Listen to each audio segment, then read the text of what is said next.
Hello, everybody, and welcome back to Off Meta Musings. I'm your host, Aitan, and today we're going to be looking at the recent Warhammer World Descent into the Gnarlwoods tournament as possibly the biggest Warcry tournament maybe ever taking place. We had 32 players participate, and it was a lot of fun. We were there, me and Charles were there. Say hello, Charles. Hello. And yeah, we had a good time. We're going to go through it. But before we get into that, please remember to like and subscribe. And let me know what you thought. If you're at the event, give me a shout. If you weren't, tell me if you thought that the format was good or not from what you're about to see. But yes, let's get going. So this was it. This was the format. We were using all of the match play tournament rules from page 97 of the core book. So your basic Warcry match play stuff, and we were using the match play missions, and we were using the tournament quests. So the individual quests that you could pick and get an extra point while you were playing. Now, what you're going to see here is that there was only a maximum of 80 points. I'll put 80 points here, but it was actually 84 because we had the tournament quests. You could actually get from victory points by playing your games, and the remainder of your points was in effect soft scores. So you would get points from favorite game, and you would get points from favorite warband. So essentially, throughout the event, you played your 4 games, and you would have to pick which one of your opponents gave you the best game, just maybe one you enjoyed, or maybe your opponent was friendly, or it was just good fun. And you had to pick which one of your opponents had the best looking warband that you liked the look of. Maybe it was really well painted, maybe it was really good converted, or you just liked it in general. Every player would get an additional 10 points, up to 10 points per game from that, for a maximum of 80 points from the soft scores. So in total, you could score 164 points. It's worth noting that you had to vote here. If you didn't vote, then you don't rank in the final rankings. So it's very much a push to get people to vote and to get people to really get into the spirit of the game, as opposed to here's my really competitive event. Well, the event was billed as wasn't billed as a competitive Yes. event. It was billed as an event where you can come along, play, talk to people, see brilliant war bands. Exactly. And I think it was a better event for that, to be honest. There was talk by some people to begin with of, oh, they were going to try and game the soft scores. So intentionally bring a worse warband to try and farm favorite game votes and favorite warband votes. But ultimately, you'll see from the end that kind of it almost doesn't work, because you need to be winning your games also in order to score any highly. But yeah, I think the format of the event really helped. We're going to take a look at some of the lists a little bit later, and you'll see that there was very little in terms of what you would call really over-the-top, super-tuned, hyper-competitive lists. There was a really good mix, and I think the tournament format helped that. But let's get on. Let's go on to the terrain setups. What you're going to notice, I think you'll agree with me here, Charles, is that the terrain itself, super dense for Warcry. Yeah, barring like a couple of the boards, like that first one there with Yeah, the massive temple on. that's probably one of the most open That was like boards. There were like 2 open yeah, that boards. was one of the outlier of boards where it had very little terrain. Whereas the next one in the next picture, that one has got a lot more scatter terrain on the floor. It's got an extra set of Yeah, platforms, and it's it's just a lot. There's a lot less like direct paths. yeah. I think this one is both Heart of Ghur and Sundered Fate. Yeah, This is both sets of terrain. yes, yeah, We've got some more here, and you can see where it's generally more of the same. yeah. So With the Nullwood boards, they were using generally both sets of terrain with maybe a couple of other bits of wall from the other sets, yes, and it's as you can see, there's a lot less pathing, and you actually have to make moving around and using the mm, bridges actually more of a thing. yes, of course, of course. I think. I mean, I think the tournament was again better off for having more terrain. There was a lot of concern about monsters before we went in there. How would monsters if you look at other events and placing in other events, monsters are very much dominating. Dominating they can Yes, be. exactly.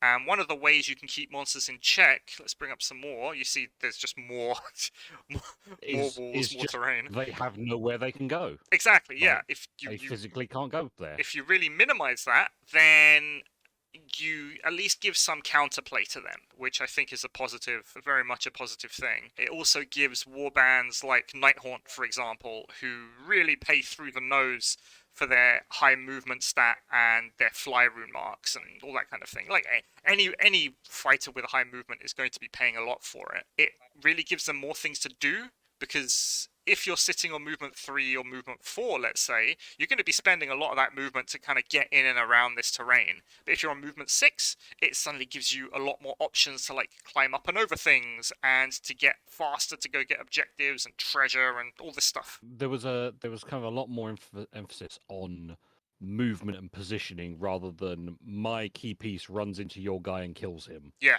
and that makes for a much more tactical game, if you ask me. I found you had to kind of commit your plan early and stick to it, because the moment you were in turn 2 and going to turn 3, that was it. You couldn't suddenly redirect your force. Yeah. Well, once you had to start playing reactionary, it was pretty much all over, because you just couldn't.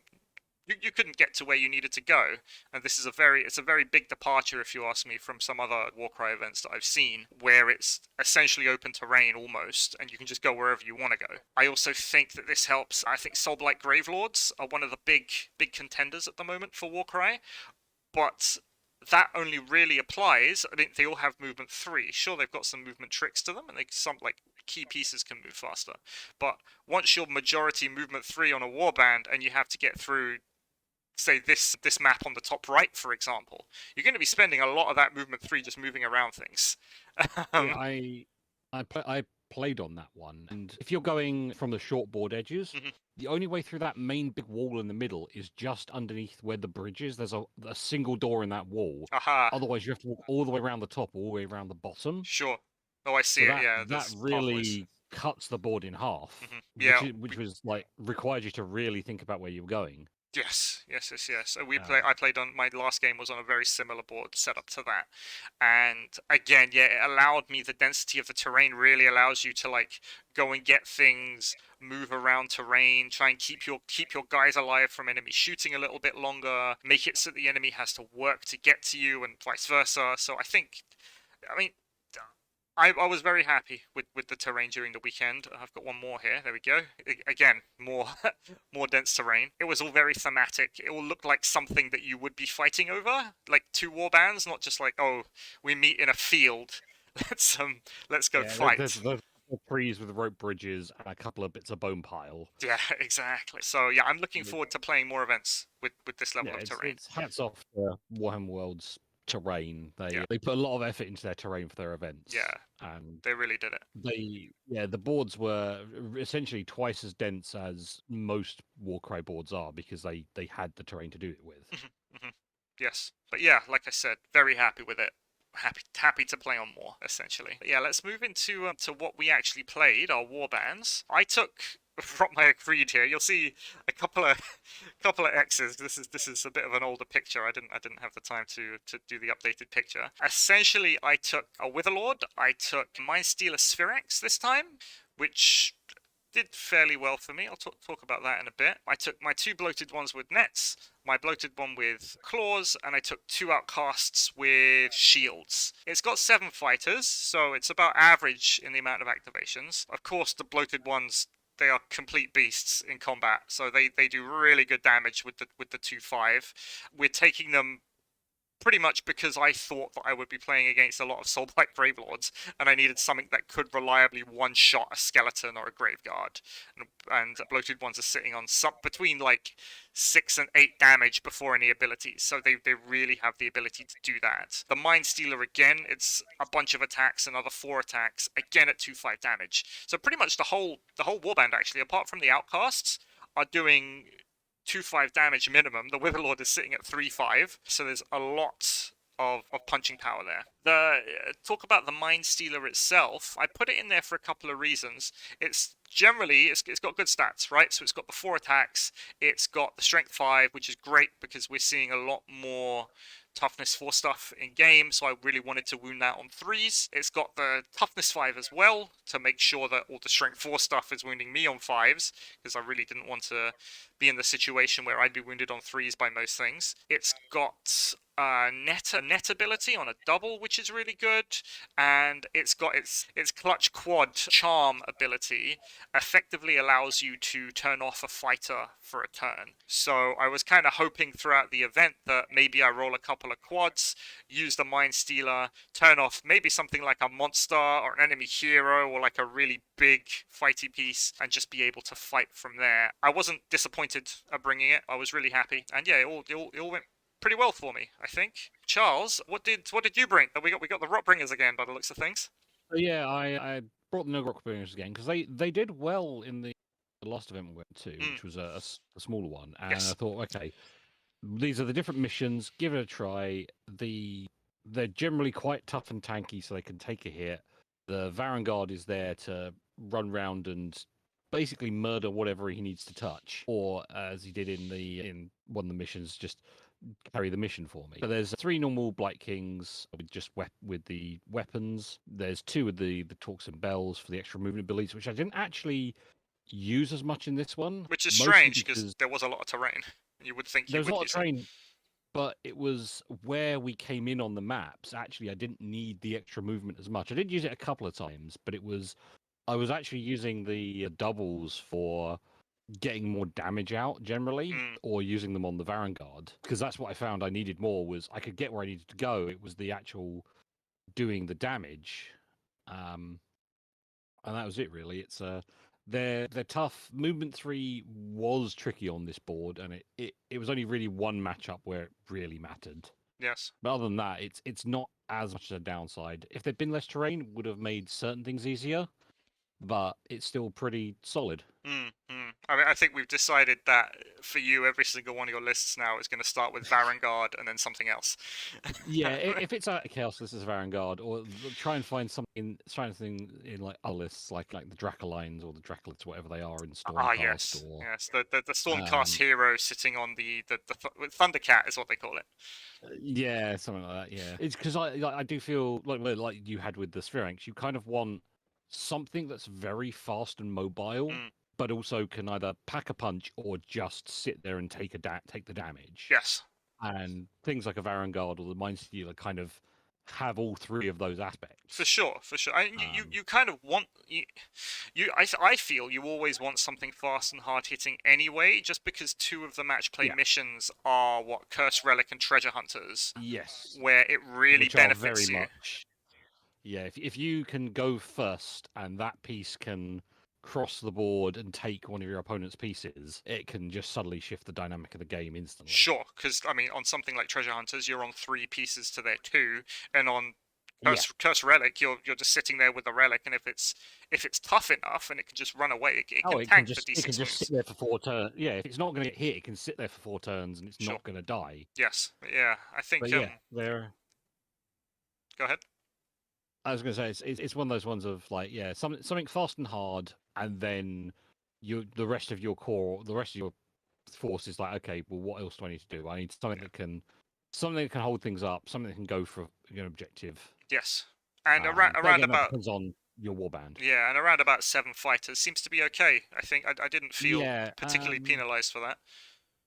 Yeah, I played against a Seraphon which had 7. They had 9, I think it was. So it started out against me. Yes.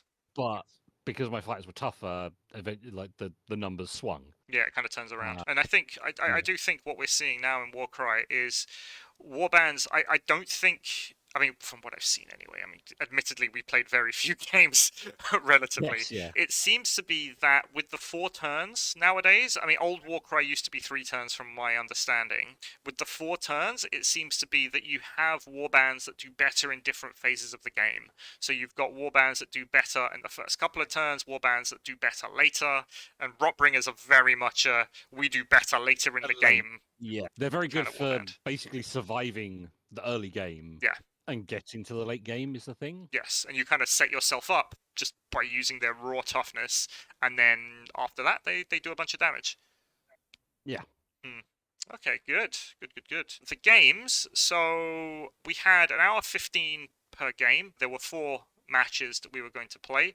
We played Curse Relic, Reaper, Treasure Hunters, and Hidden Vault. Just as a reminder, Curse Relic is the mission where there's one piece of treasure in the middle of the board. You've got to go and get it. At the end of the game, whoever's holding the relic is the winner, and every turn, whoever's holding the relic takes d6 points of damage. It's the end of their activation. End of their activation. Okay, it didn't matter for our game, but yeah, it may not matter. But it does. If you pick up with a relatively weak model, it could end up running away and dying. Sure. Reaper is the mission where you need to, both players need to kill stuff. At the end of each turn, you tally up the amount of points killed, and then whoever has the most points killed by the end of the turn gets a point. Scores a point. Yes, and whoever has the most points at the end of the game wins. Treasure Hunters has 5 pieces of treasure that you've got to go and capture. So if you've got 2 teams, effectively whoever's holding 3 out of the 5 pieces of treasure will win the game at the end. And the Hidden Vault is a mission where you have 3 tokens on the board representing points that you have to capture.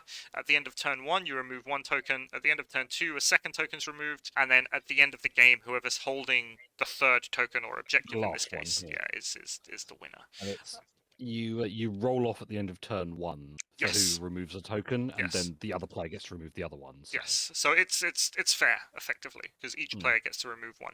Usually it means it devolves into a big old fight in the middle of the board, but that's just the way that goes. I think the missions now they picked these missions beforehand. I think in terms of the missions they picked, I think it was pretty good because it gives a good spread of missions for different warbands to try and complete. So things like Curse Relic is really good for like maybe a fast mobile warband that can go grab the relic and try and run away. Treasure Hunters favors slightly more tough warbands that can hold pieces of treasure. Reaper for killy things, and Hidden Vault is kind of a middle ground, I think. But yeah, we can go into the games. We're going to do a quick highlights of the games this time around because there are a lot of games and we got to check it out. So for me, my game 1 was versus Ray Earl. He was playing Nighthaunt. Now he had a Dreadblade Harrow, 2 Grimghast Reapers, 3 Chain Rasp, and a Spirit Host. Now considering we were playing Curse Relic, you can imagine whoever got the first turn would have effectively won that game because if he got first turn, he would have teleported the Dreadblade Harrow and ran away, and if I got first turn, I would have ran my Mind Stealer towards the relic, scooped it up, and then just ran away, and that's effectively what happened. I got first turn, he stole it, and then he hid behind his 30 wounds and toughness 5 for the rest of the battle, and that's basically it. It was fairly uneventful because I have ridiculous damage on the bloated ones, and the majority of Nighthaunt that he was taking anyway are only 10 wounds. I was able to really knock him out before he could do any damage to me. And I think that's the problem with Nighthaunt in general, because they're stuck at strength 3, they're always going to be wounding Rotmire Creed at least on 5s. So it's going to be a lot of missed hits essentially. And that's essentially how I won that one. Charles, your game 1? Yeah, so my game 1 was versus Joel. I had with the Spire Tyrant, which was the champion, 4 veterans and 3 fighters. He had the mace and the axe beastmen, which were horrifically good. They are incredibly strong. Well, they are the best Ghurs. They are the best Ghurs. With it's a triple that on a 2+, they just do 8 wounds. It's fantastic. It just kind of just goes, walk up to you, use this ability, whack 8 wounds, goes off, then it hits you. But he was also doing a really cool thing is he was playing them in a campaign with his local group. So he was also recording the injuries from the games he took here. So that was kind of a really cool thing he was doing. But it was Curse Relic, and I had the Varangard in my dagger deployment, so it was at the front, and I got the initiative on the first turn. So I think I rolled 4 singles and a double. Yeah. So the Vanguard basically just started the game, ran forward, ran back, and picked up the objective, and then just ran away for the next 3 turns. But the rest of the game was quite bloody. Let's say the Spire Tyrants are relatively tough. They're all like defense 4 with about 12 wounds. Or 15, so they can take a beating and they do a lot of damage. But Curse Relic can be a very one-sided game if one person can just get the relic and run. Yes. Unfortunately, that's what happened. I managed to pick it up, and because before we even started Warcry, we were discussing scenarios, and we were like, "Oh, Curse Relic is if you get first turn and you can get to it, you generally win this mission." Unless your opponent has something much faster that can catch up with whatever it is and kill it. Just as fast or killy, yeah. And that's what the Varangard did. It just ran forward, grabbed it, ran back. I think he ended up taking 15 wounds over the 4 turns from holding the objective, but when he's got 30, it doesn't really matter that much. And there's a triple anyway that you could have used to heal D6 wounds. Yes, I use that a couple of times in my game to heal up the Mind Stealer. Yeah, but that was the thing, is that the Vanguard just picked it up and ran, and the Blight Kings just turned into a blocking force. I did take for my secondary on that, I took the 4 quarters one, because I had my hammer, I think it was, come on the opposite side of the table. So they basically just came on, one in each quarter, and they just basically walked towards his warband while being in the quarters, and the rest of my warband split into the other ones, just to kind of block his fighters. Sure. It was over by turn 3 when he had no way of getting to my Vanguard. So he was playing, like I say, he was playing quite fun and smart, because he was playing it with the campaign rules. So he actually disengaged and ran away on a few points where he didn't want people to die. So, but again, the game was very much decided in turn 1 and turn 2, where he just couldn't get to me. Yeah, you can kind of see that. It was a big game. Yeah. Okay. But yeah, Cuss Relic is it's a very hit and miss game, because like one player should win, the other player will probably lose. But if you had 2 very like fast light war bands, I could see it being a more like 50-50. Back and Somebody forth gets knocked game. down, trigger drops, somebody grabs it, and then they fall over. Kind of like very much a more, you pick it up, you drop it, and then you just cage it until like turn 4, and then you pick it up in turn 4 and run away. Sure. So yeah. Interesting. Okay, so game 2. Like I said, we're playing Reaper. I was playing against Nicholas Smith and his Stormcast Eternals. So these were a Knight Zephyros, 4 Vanguard Hunters, and 1 Vanguard Raptor. So the Vanguard are the ones with movement 5 and either the crossbows or the double bows, and it was an entire warband of those effectively. So we're playing Reaper, so we need to kill stuff. My opponent won the first 2 turns because toughness 5 is really difficult to get consistent damage of, especially if you're only strength 4. And they have a 10-inch range as well. And they have a 10-inch range, from shooting. The shooting wasn't so bad for me, because I managed to get behind terrain and things like that to try and boost my toughness. And the shooting wasn't amazing on his part, but for me, just trying to fight through that toughness 5 and not really rolling amazingly means I'm only doing like 2 damage or 4 damage, where I really want to roll my crits and do 5 damage. So it was a bit difficult. On turn 3, I managed to win turn 3, but then I made probably the biggest mistake of the game, which I only really figured it out after I finished the game, which is as hindsight works. So on turn 3, we had a Stormcast with only 2 wounds left, and I thought, okay, well, I'm winning, so if my opponent manages to kill a thing, I'm going to need to kill the Stormcast. So I preemptively killed his Stormcast just in case he was going to do something or he wasn't going to do whatever. And so I won turn 3 fairly handily. But instead, if I left the Stormcast alive and pushed it into turn 4 and then killed the Stormcast in turn 4, then I would have actually won that turn, because turn 4 was the turn that he killed my Mind Stealer, and I need to build up 260 points worth of kills or more to try and at least draw and get the point in that turn. I'd already killed 1 Stormcast for that turn anyway, so yeah, if I had the other Stormcast and I wasn't like greedy on turn 3, that would have enabled me to win that game fairly handily. So that's something that I need to keep in mind of in my later games of Reaper. Maybe you don't need to just kill things if you can kill them. Maybe it's better just to wait and to kill them on the next turn in order to secure the points. I did manage to get the amazing Witherlord play. The Witherlord he was going to go into my opponent's leader, the Knight Zephyros, but he didn't have enough to go move attack. So I thought, okay, well, I'm sitting here with my 333, so why don't I try the lethal injection? It basically means I need to hit on 6s, but 6s do 5 wounds. So I managed to run into his Knight Zephyros, do the lethal injection, and managed to do 10 wounds to him from my bamboo injector, which I thought was pretty good. It contributed to killing the Zephyros later on in the game, which I was fairly happy at. But yeah, overall, I lost game 2. I was against Nick, and I'm not going to attempt to pronounce his last name, in round 2, and he was using Iron Jaw, which was a list looked at, because they're quite tough and killy, but they are, again, a slow list. There's a brute boss, 2 brutes with the Gorkers or whatever they are, 3 Ard boys, and a Gore Grunter. So it's got, again, a a fast mobile model with a lot of damage, and just the Iron Jaws himself again, toughness 5, like 20 wound or 25 wounds, and good damage output. And yeah, in Reaper, and we're both movement 3, but it's Reaper, so we're both running towards each other to get kills off.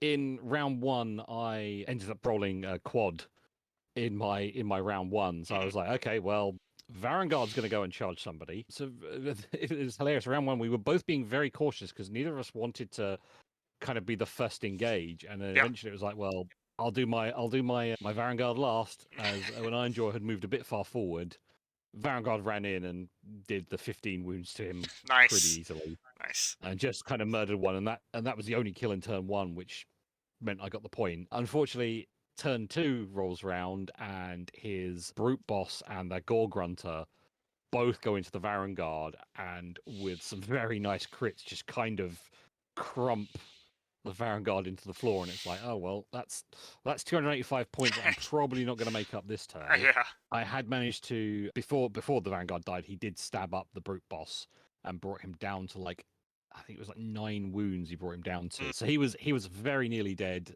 and I sent another guy in who brought him to 1 wound, which actually worked really well. Turn 2 he won, turn 3 he won the point because I only killed the boss and left the other guys alive. Yes. But then turn 4 I killed the Ghur grunter and one other guy, and then he'd had to kill 3 of my people to win the point. Yeah, and there was just no way he could kill them. That's like 75 wounds worth of Blight King that he's got to kill. Yeah, and he just with the, because I think he was then down to 3 or 4 models as well, and it was like he didn't have just enough damage output to do them. So I pipped pipped round 4, which did end up in a draw.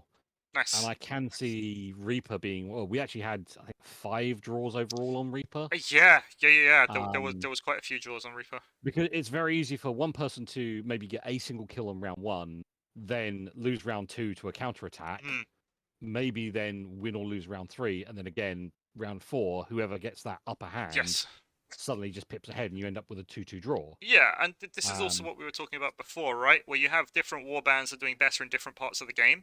So you might have early game a really shooty warband goes, haha, I've got a bunch of kills, but then they get caught and then they start to die late game. And then they can't get any more kills because either people are hiding, they're out of range, or they've been charged. Yes, for sure. And I do quite like that there's at least one mission in there that can net a bunch of draws, because it does mix things up a bit in the final standings. We did see a bunch of draws overall in almost all the rounds. I think there was like at least 1 draw in almost all of the rounds. Yeah, we did. But yeah, Reaper I think was the one where we saw the most draws, just because it can go back forward, and you do just end up with a draw. Yeah, but I think it's a nice mission like that. I do like it. It wasn't so bad when I was going in, because again, you got to think, if you've got big tough fighters, they're worth a lot of points. And if they do go down, it's very difficult for you to maybe. So you may have to take out like 3 enemy fighters to equal one of yours going down. Yes. And sometimes that's just not doable because of positioning and range and things like that. Oh yeah. So it's actually a lot better of a kill mission than some where it's just like you can easily pip a kill and that's it. You just do that like 4 rounds and you win. Yes. And it's points killed, right? So yes, it kind of evens out a little bit like that. So you can't just have like, oh, here's my 10 guys. And the thing is, though, like you say, if you've got a big guy and he does go down, it's very difficult sometimes to bring that round back. Yeah, for sure. So you have to weigh the risk versus reward of sending somebody in sometimes. Yeah, nice. Yeah, I took Hold the Center in that one because I actually misread Hold the Center. I read it like the Quarters one, where you just have to have somebody in the middle. No, you've got to make sure that you have to have nobody else in the center as well. Yeah. So I misplayed that one. I should have probably gone for maybe take out the leader. Yeah, I think that the other ones. I think I chose take out the leader on this one simply because I knew I was going to be killing stuff anyway. So I thought, well, if my objective is to kill things, I'll go kill the leader because it's generally worth a bunch of points. But yeah, good. It's a good mission. Good mission. Good round. Yep. Game 3, so we went into Treasure Hunters. I played against Mr. Fred Upton. He was playing Seraphon. He had a Saurus on Cold One, an Eternity Warden, a couple of Saurus with spears, Salamander, 2 handlers, and a Skink Priest. The long and the short of this one is that the Mind Stealer was MVP. Not because it killed anything, and not because it did so much damage, but just because it stole a treasure spat it out the back of him, and then proceeded to, with his big base, just block off a corner of the board so that Saurus could not walk past him. And I just like went behind him with one of my outcasts, picked up the treasure that he dropped, and kind of ran away almost. And then he was playing the hunting game with his skink priest and his Saurus on Cold One to try and catch my 3 treasure carriers before the game ended, effectively. Now, I did learn how hard Saurus can actually hit with their tearing bite triple. Oh, yeah. Yeah. So I had his Saurus on Cold One. It did a move attack, and it did a move attack into a bloated one. And I thought, it's okay. It's a bloated one. It's got 18 wounds. I got toughness 4. I'll be fine. And then I'll swing twice into him, and I'll basically murder him with +1 attack. That's not what happened. What really happened is he attacked me. He did his tearing bite. It was 666 on the tearing bites, and each one of his attacks did minimum 9 damage. So yeah, he did 20 something damage to my bloated one, and he fell over. So I now have much more respect for the old Lizardman Saurus. That was really hard. I feel you with that one. So what happened with you in that one, Charles? Surprisingly, I also played against a Lizardman player in round. It was when there were only 2 Seraphon players or something, and we both played them. Yeah, I think so. Yeah. Yeah. But he took a Sunblood, an Old Blood, a Star Priest, a Pterodon Rider, a Saurus, and then 3 Skinks. He's actually not been playing Warcry long, and it was, I think, his Sigmar collection. Yes. Because again, before we were talking about designing our lists, we made sure we had something fast in our dagger, because both Cuss Relic and Treasure Hunter, the dagger starts the furthest on the board. Yeah. And then again, we're discussing it, like he should have put his Pterodon in his dagger, but he's like, oh well, yeah, I didn't think of it that far, and it was one of those ones of Pterodon Rider's got like 12-inch move, right? Yeah, he's got 12-inch. He can just fly across the board, grab something, and just flap himself away. But yeah, like I got turn 1, and basically Varangard ran across the board, slammed into somebody, swung his ass out, and grabbed the treasure. Unfortunately, the person he went and stabbed was the Sunblood. Okay. And he did a bit of damage on his first attack. And then the Sunblood bit me. And it was like, did he use tearing bite as well? Yeah, he used tearing bite. Luckily, it was only on a 4, and I think he only hit me twice. But it's like, oh, well, that's an extra 8 damage. And like, oh, the Varangard's now on half health. I'm like, oh, that's not good. I might die. I'm in danger. Yeah, he might die. Yeah. But luckily, turn 2, my guys came on behind where the Varangard was. So in turn 2, when the Varangard imploded, he dropped it behind him, and one of my other guys just walked up and just picked up and then started walking away. Yeah. And again, this is where the resilience of the Blight Kings. Future Blight Kings. Yeah. They basically, I had 3 of them. Basically picked up treasure, and the other 3 basically turned into walking roadblocks. Because to get to my treasure carriers, he'd have to get through them, and he just wouldn't get through them fast enough. Yeah. Even though, again, the Old Blood ran up to one, and with a 555 hit 4 times and did 20 damage before you count the dice. God. So one of the Blight Kings imploded again in just a single hit. Yeah. And also, I think that the basic Saurus are sitting on toughness 5 as well, right? Because they got the shields. Yeah, they're 4 and they go up to 5 with the shield, and they're pretty tanky. Their damage output isn't terrible either. They're Lizardmen are quite interesting because they have a few tricks, and they've got some okay shooting, and their Skinks are just fast. Oh, so they can do a lot of running and grabbing. Yeah, I noticed that. We had the Salamander in my game was doing a lot, just like the Skinks telling the Salamander to breathe fire. So that was some interesting combo in there. How did the Star Priest do for you? Because for me, I don't know if he was rolling great or he was just like melting through my guys. Yeah, no, the Star Priest was like, I'm gonna shoot you with some stars. No, I'm not. My fingers don't work. And every time he fired, it was just like sizzle, nothing happened. Yeah, because the Star Priest is like 2 shots, but it's got like a 6 damage on it or something. Yeah, I think it's 3-6 damage. It's one of the wacky ones where, because it's a magic attack, it actually is quite powerful. Yeah. But yeah, his dice rolls in Star Priest were just atrocious. They just did nothing. Okay, so the opposite of the Star Priest. Yeah, it was the Sauruses just kind of going, oh, hi there, you have how many wounds? And they're resilient enough as well. That's the thing, the Old Blood, the Star Blood, and even just the regular Saurus are tough enough to be able to take a hit to then bite back. Though he did use their reaction quite a lot, which is you can turn up to 2 crits into hits into normal hits. unfortunately, each time he used it, I rolled like no crits. Yeah, and it's just it's an unfortunate one that it's. If it was one where you could use after the dice are rolled, like a lot of crits, it would be probably too broken because, oh, well, he's rolled 2 crits. Let me just make those 2 hits. Yeah. Oh, well, you still give up an action to do it. Yeah, but the fact that you have to use them before makes you really go, can I take the crits? Or do I really need to use it to stay alive?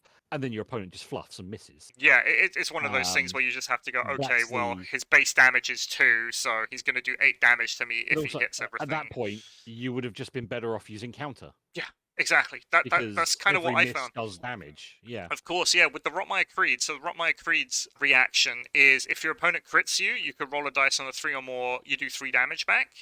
But you've got like an 11% chance of that firing on any one of your opponent's dice. Counter is just better because you've got like a 50% chance of doing damage. For the most part, yeah. If you're sitting at toughness 4, the majority of stuff in the game is at strength 4. So yeah, half the time you're going to be doing damage back, especially if you've got weak attacks yourself.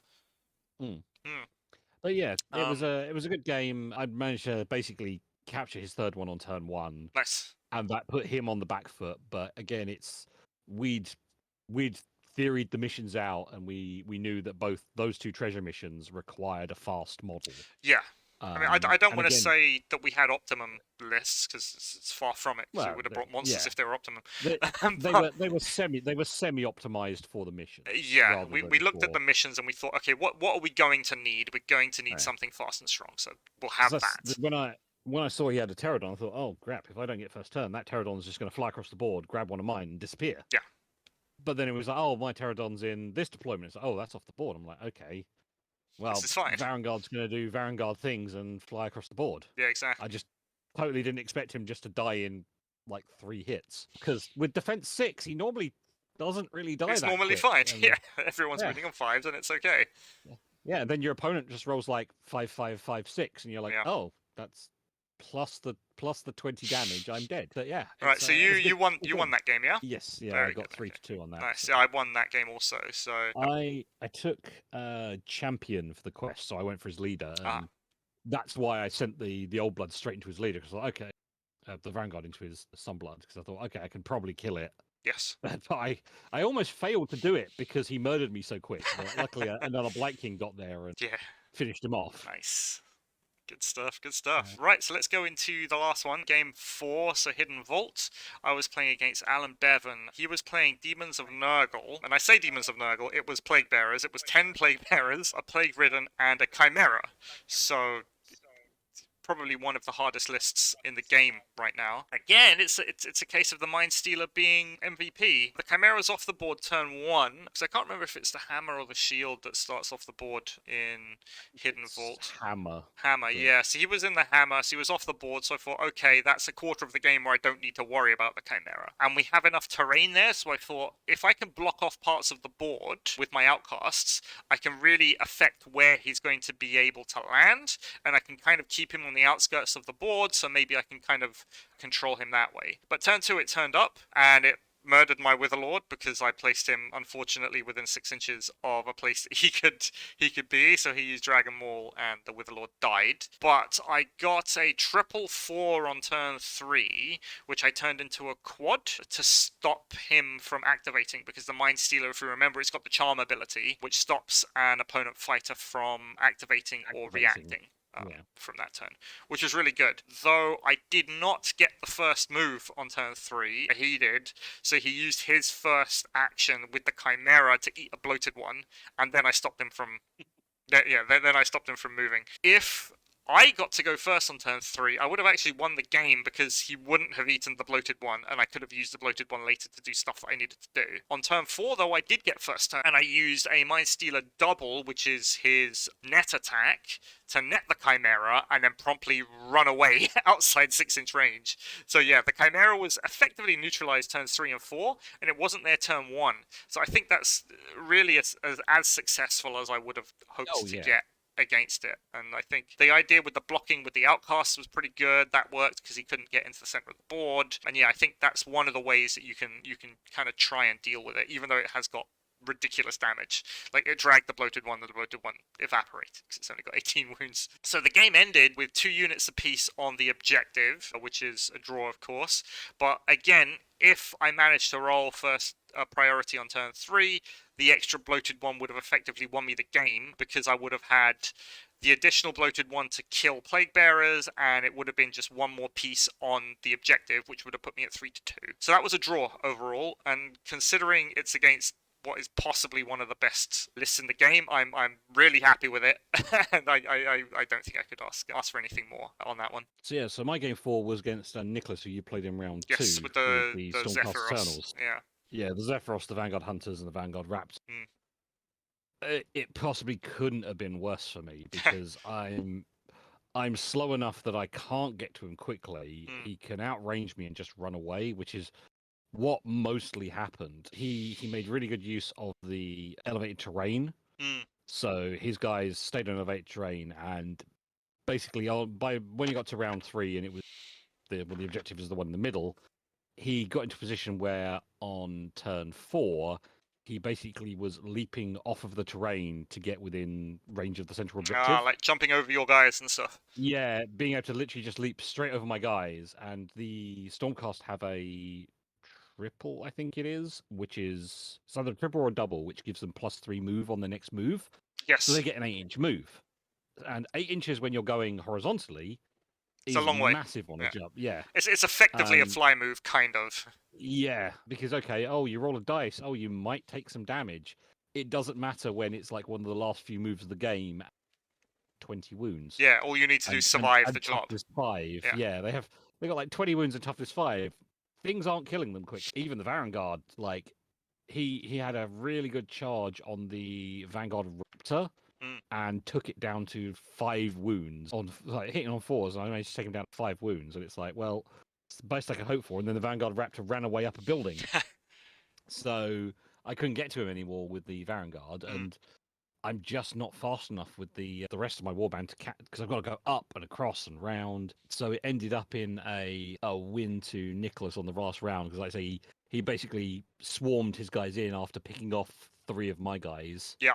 So even if I put everyone in the middle, he still would have outnumbered me. Sure. And that was it on that one. It was just getting picked apart, trying to get in there. Because if I've got to move towards the middle, because I've got to get there, and just going, okay, first shot 3 dice, second shot 3 dice. And his dice were on fire. It was like 5s and 6s for every shot. It was like, oh well, okay, this shot does like 4 damage. This one does 6 damage, and it's like, well, that's 10 off my 25.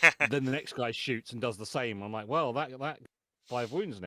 Yeah, I'm almost dead. Yeah, it was just getting picked apart.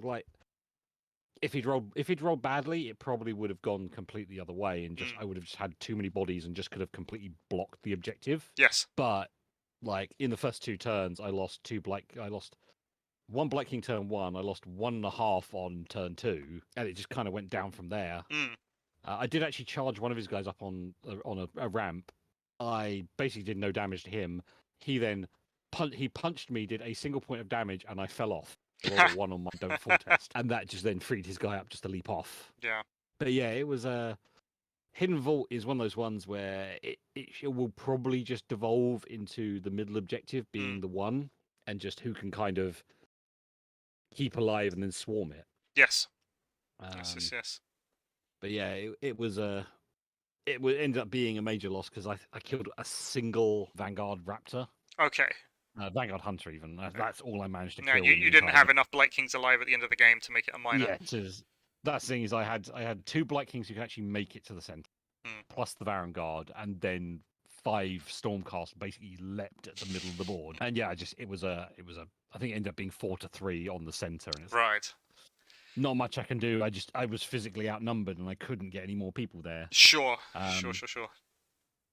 I was hoping that the resilience would hold out, but it didn't. But Stormcasts do have just kind of the best of everything, but they are relatively expensive, around about 145 each. They are. They're more. They outprice you by like 25, 30 points a piece. 35 points, yeah. But they have defense 5. They've got 5-inch move. They've got a range attack. They have like that 35-point difference. I would I would gladly pay that if you gave Blight Kings an extra point of defense, the fastest Blight Kings in the world, and yeah, and extra speed and all of that for 35 points. Sure. I mean, I'd gladly sacrifice 5 wounds for that. It'd be 5 wounds and 1 Blight King you'd be sacrificing in reality. Well, yeah, but all those. I'd take that. Sure. Well, it'd be 5 and 2 in my list, but yeah, I'd take that to have like speed 5 with defense 5. Because that defense 5 just makes it so difficult to actually damage you. It does. It does. I mean, it's no wonder there are a bunch of strategies revolving around just like a bunch of cheap defense 5 stuff. Just going, okay, yeah, you can't wound me. Like the Ossiarch Bone Reapers and their counter. It's counter control, right? Where you've got cheap enough guys with toughness 5, you may not do damage. It doesn't matter. They've only got 10 wounds or 8 wounds. You can counter every turn.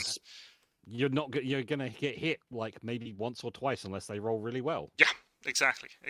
Okay, good. So you lost that one, major loss, right? Major loss. So I got 2 major wins, 1 draw, and a major loss. Nice, and I got 2 major wins, 1 minor loss, and a draw. So overall, it's not so bad. We both won 2 games, so we've got more than 50%. I managed to do 2 of my secondaries, and you did. I did all of them. I did all 4, which was pretty good. And we'll see now in the final standings. So where did everybody come? First place was Phil Kelly, which is go ahead. Which is good because he got 57 game points, which is pretty good out of 80. Yeah, it's again 2 wins, the soft scores, loss and a draw. But this is because this was a total hobby event, is what I think that's what they used to call them, was hobby events. Yes. Where it's not just about being the best player, or just bringing the best warband in some cases. It's actually about being a good person. Yeah. Because he managed to pick up 40 from his soft scores. Yes. So he scored 97 in total, his event score, which is pretty good. Second place was the complete opposite, which Justin, the super meta list of the Chimera, the Varangard, the Mindstealer, and a Marauder. A guy, who scored 83 on his primary. So he decimated his opponents and scored, I think, 1. He got favorite warband, 1 favorite warband. But in terms of actual tournament score, he scored the highest game score. He won all of his games, so he effectively got everything. But he only picked up 1 favorite warband vote. Yeah. So the votes that Phil got pushed him ahead. Exactly, yeah. I came 6th overall, which is pretty good. I got my 59 victory points. You know, that minor loss really helped. That extra 5 points. Plus, it just pushes you up a whole extra band. Yeah, plus the additional 4 points for my tournament quests. Yeah, that was pretty good. And I got 2 warband. You're only one of a couple of, I think there's only 2 people I can see who actually got all 4. Yeah, you're right. Actually, yeah, you're absolutely right. There's a lot of 2s and there's quite a few 3s. Yeah, I mean, I picked quests that I could reasonably achieve. I thought I could achieve my ones, but the 2 I failed, it was just misplaying on them, and that's just more not knowing about them so much and not being able to plan for them. Sure. Incidentally, if I had the power of hindsight on game 3, or if my dice were a little bit better on game 4, giving me the first turn, and I would have won either of those 2 games, I would have actually won the event overall with 99 points. Which would have been pretty cool. But that was not to be. Next time I'll use my hindsight powers and hopefully see what I need to see before I see it. Yeah. I came in 15th, which is solidly middle for 2 wins, a loss, and a draw. Oh yeah, it's all the same. It comes down to the soft scores ultimately. Yeah, and again, if I'd got a minor if I got a minor loss instead of a major loss, that would have bumped me up about 5 places. Oh yeah, sure. Sure. Like the extra 5 points, I would have jumped from 62 to 67. I would have gone up 3 places, I think. So it's actually a really good thing where you have the major and minor win and losses. And it's all. I also if you look at the points overall, apart from Justin, who completely dominated, it's all really close at the top. We've got 57 points, all 50, 60, around there. 40 to 60 points is the average. So that's 2 wins, a minor win, And a draw. like a draw or a Effectively. loss. Yeah. Yeah. And So, that's go on. You can see the soft scores were for quite a few people who didn't maybe do as fantastic, really made up on the rest of their score. Yeah, for sure. They were a good player, they were a good person, and that's what the event was about. Yeah, and that's kind of, I like this format. I really do like this format. I know it's not for everybody because, you know, some people want to go there and they want to be number one. The best of the best. The winner should be the person who won every game and smashed everyone's face. Yeah, effectively. But at least this kind of makes the event fun for different kinds of people. If you get me. Yeah. If you are a modeler and a painter, you can go to something like this, and you don't need to win your games, but you can still place reasonably. You do get a different kind of person come to an event that has these soft scores in them. Yeah. One of the 40k or one of the Age of Sigmar ones that we've been to again was billed as it's a hobby event. Yeah. There will be a first, second, and third place, but it won't just be determined by the guy who brings the 5 Hydra list and rolls over his opponents. And Hydras. When Hydras were back in 3rd edition, 4th edition, something like that. Whatever it was, but that's the thing. But it was these events do bring out a different quality of player.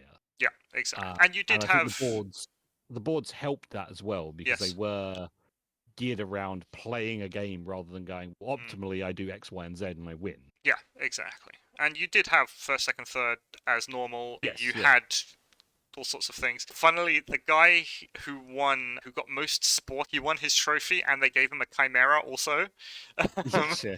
He won a chimera, which was really funny. I managed to. I've got it here actually. Haha!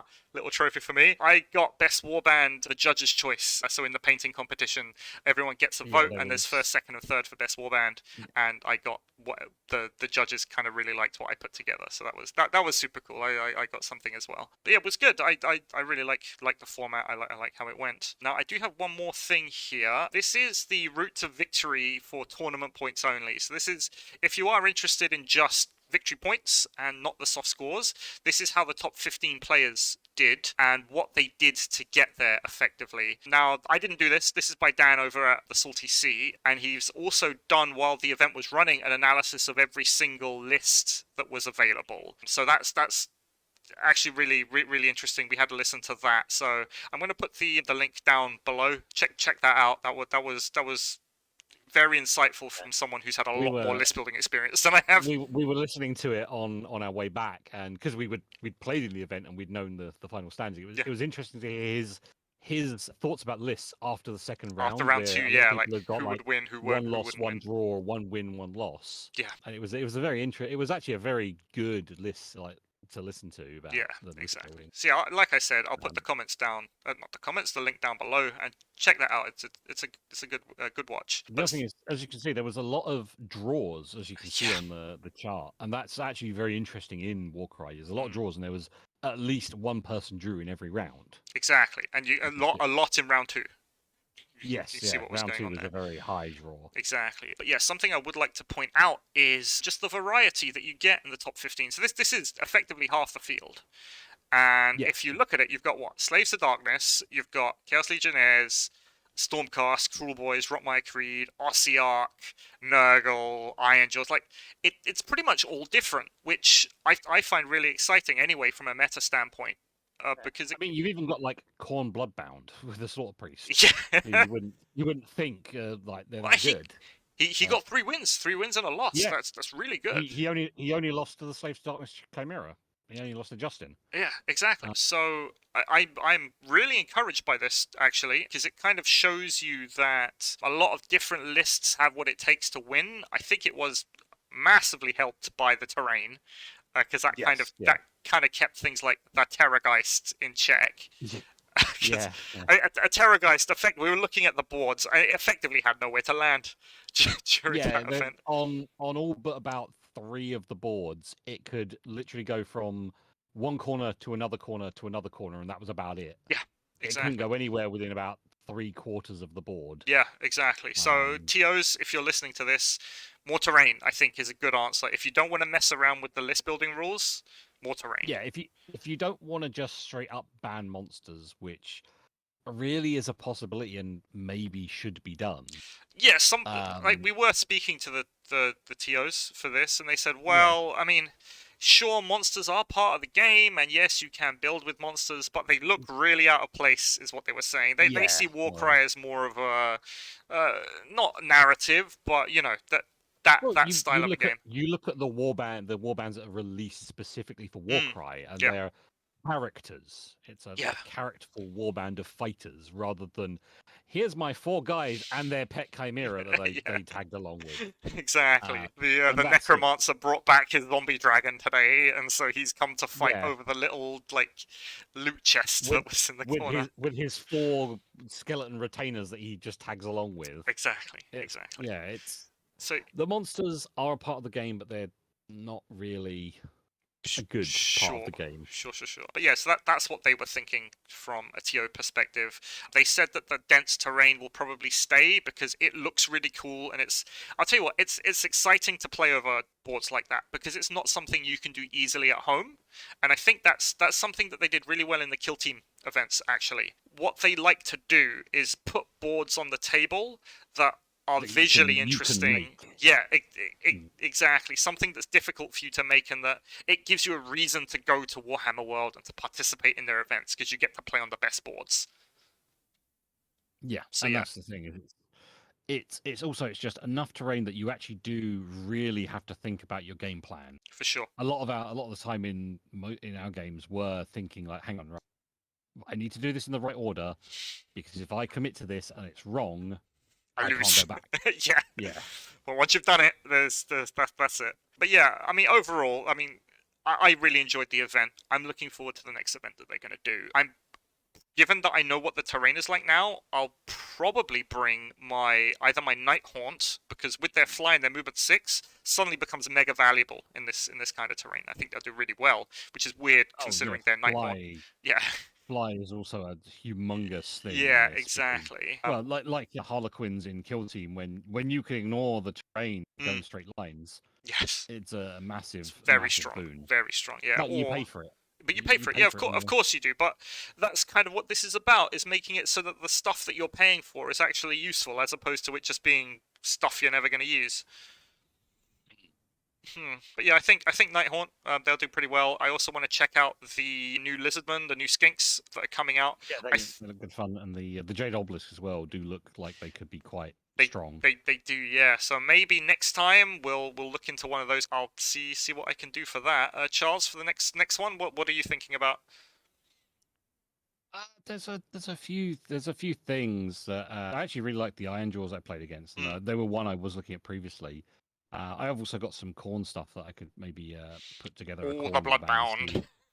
Yeah, let's see how they go, because again they're quite damaging and tough. But yeah, just kind of have a see what I've got, really. Yeah, I mean, we've got the new set coming soon, so we'll be able to play some games, and we'll see what will happen. Yeah. But yeah, that's it really. That's it from us for today. Thank you very much for bearing with our ramblings. If you liked if you like what you saw, please don't forget to like and subscribe. And yeah, let me know what you thought about the event, what you thought about the scoring system, about anything to do with the event. Let me know down in the comments below, and we can have a good conversation about it. But yeah, that's it from me. Thank you very much, Charles, for coming over. And yeah, I will see you next time.